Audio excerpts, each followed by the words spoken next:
C'est l'heure du journal de l'Afrique, soyez les bienvenus sur France 24. À la une ce soir, ces échauffourées à Ziguinchor dans le sud du Sénégal.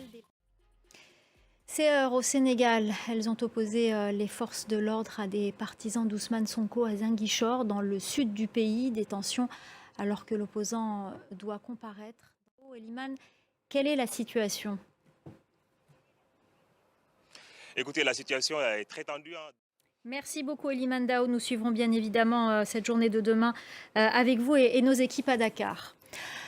L'opposant tunisien Rached Ranouchi a été condamné à 1 an de prison par contumace. Le chef du mouvement islamiste Ennahda a été condamné pour apologie du terrorisme.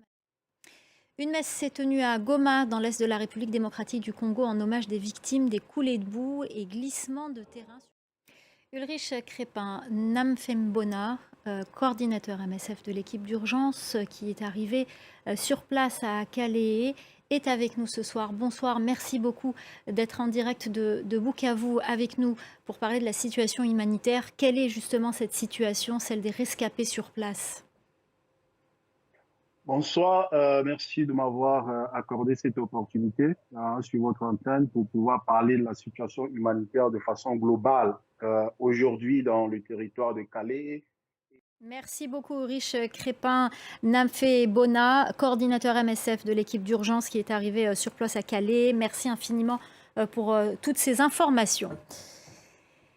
Et puis, le centre de la Somalie a été également touché par des inondations. Elles ont été provoquées par la crue d'un fleuve. Il y aurait quelques 200 000 déplacés dans ce pays déjà meurtri par la guerre et ravagé par la sécheresse. Olivia Bizot. Le Soudan ne connaît pas de répit depuis le début de la guerre qui a éclaté entre deux généraux rivaux. Frappes aériennes et explosions ont de nouveau secoué le pays. Cela fait 1 mois que le conflit a éclaté et il risque de déstabiliser fortement la région. La correspondance régionale de Bastien Renouille.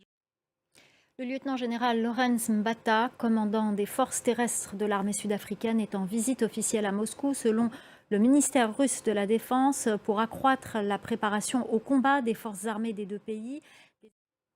En République du Congo, le gouvernement a rejeté les accusations de détournement de fonds alloués au Covid. Les autorités avaient été mises en cause par... Voilà, c'est la fin du Journal de l'Afrique. Merci aux équipes en régie, merci à notre chef d'édition Célia Caracena, merci à nos correspondants sans qui ce journal ne pourrait se faire et merci à vous pour votre fidélité. Restez avec nous, l'info continue sur France 24.